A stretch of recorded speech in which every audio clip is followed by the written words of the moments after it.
Okay, today I'm going to show you, well, I don't have any apples, but I had cut up, sliced up, chopped up one apple to add to my pancake batters, which is being called this now.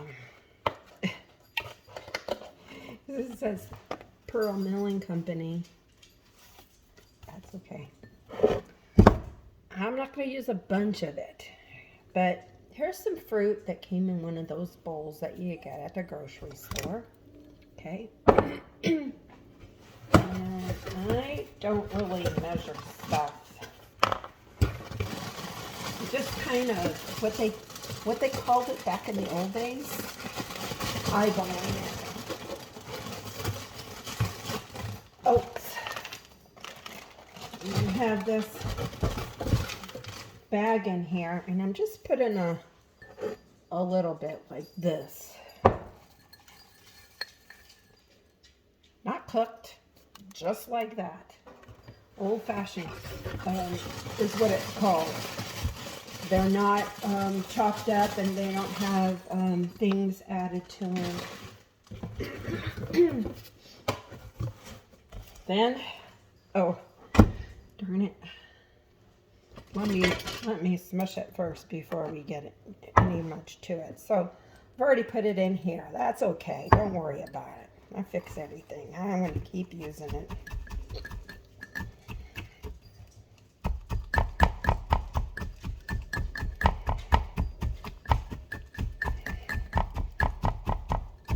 There's blueberries in here. There's raspberries and a good chunk of strawberry. And just keep going.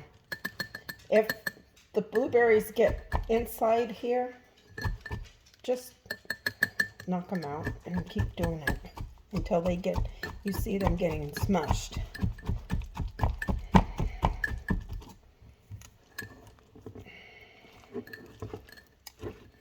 You want to have enough time to do something like this. I mean, it's not going to take me forever. Because there's no real way to take a little blueberry and chop it up into bits. So you can. And I could use a blender, but then the blender's going to get messy. And it's okay if they keep their shape. They're being a little difficult. They keep popping up in there, see? There you go.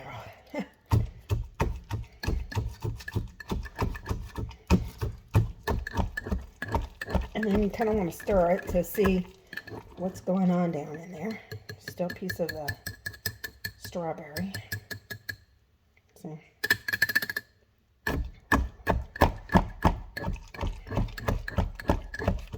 Okay.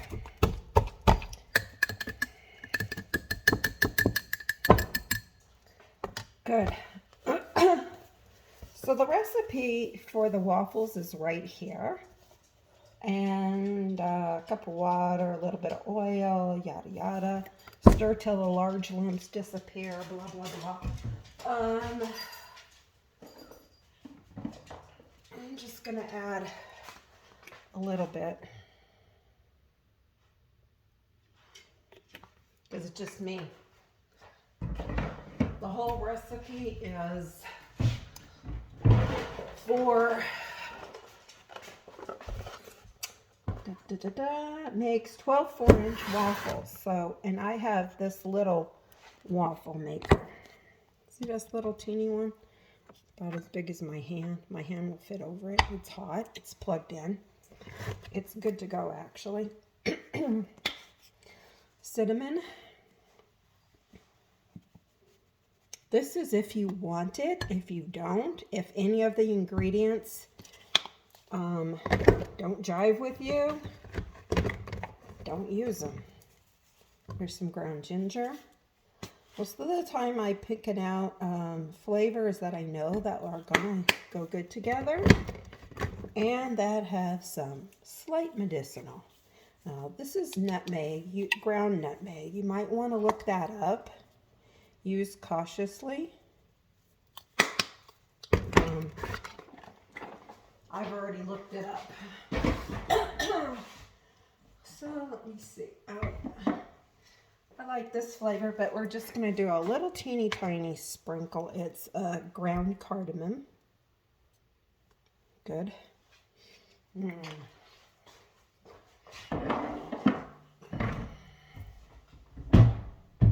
Okay.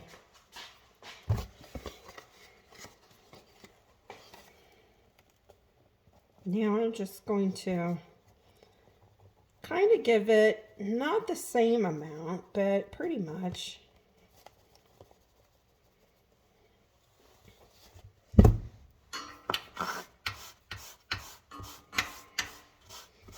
I'm one of those people that always cleans up as I go.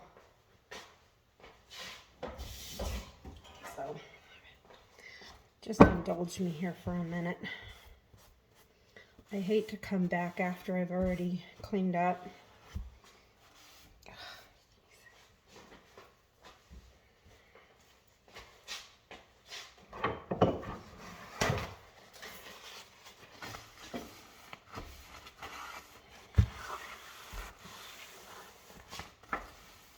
Okay.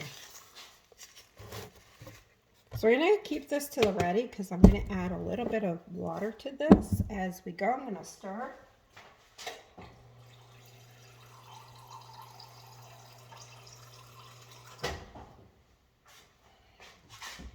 I've already used this. I'm going to put that to the side. I'm going to wash it up later. I'm going to use a fork. Don't worry about the measurements. I may or may not use all of this. I'll show you what I do with it. If I have enough, I don't need to use it. I'm going to dump it back into my water filter over there that I use for, I have like a water filter container that used to go in the refrigerator, but now it comes out of the refrigerator. Okay, so see how this is kind of doughy?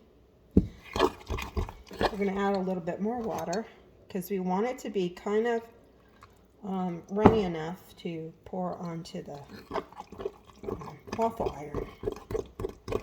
We don't want it too much, so if we do too much, that's okay. It's fixable.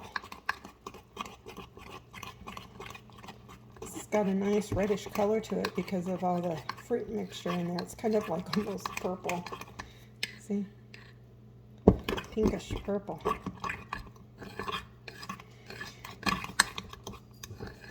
Okay. I scrape around the edges to make sure I get all the batter and all the oats and the fruit really mixed in there good. And it says mix until the large lumps are gone. This is going to be kind of lumpy because of the fruit and the, oh no, I'm going to put this back up in the cupboard.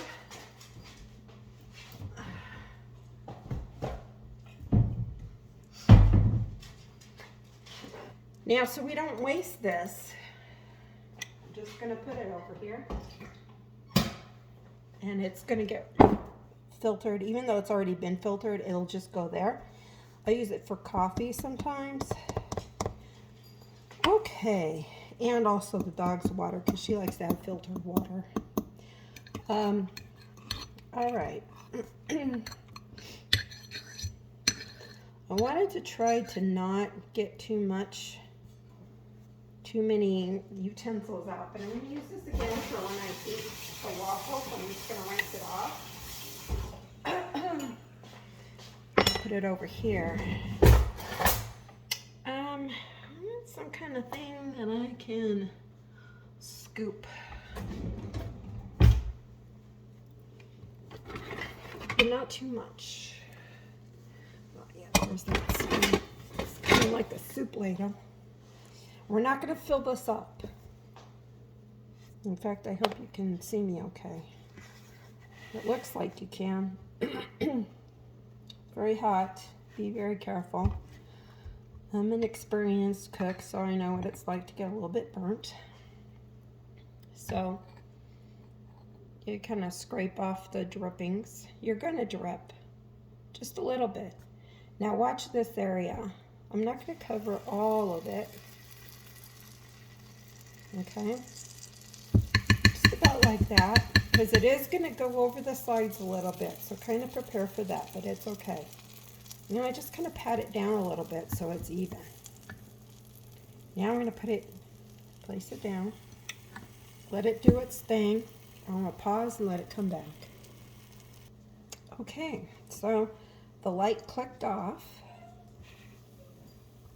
And there we go. Oh, it smells so good. So hot too. I'm just going to use the fork and kind of lift it up. Mmm. See that? Woo! See that?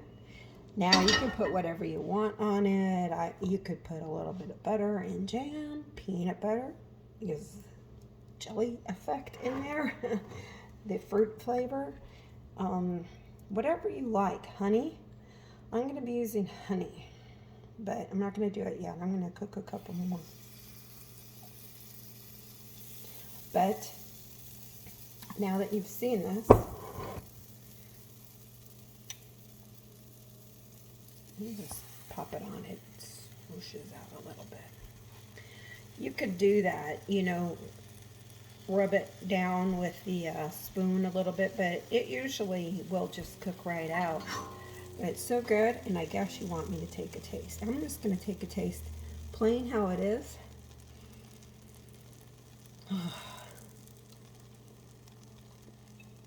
Mmm.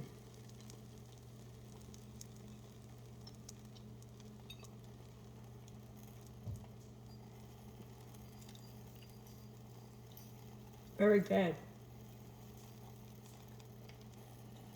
I would say like a fruity oatmeal muffin type taste to it.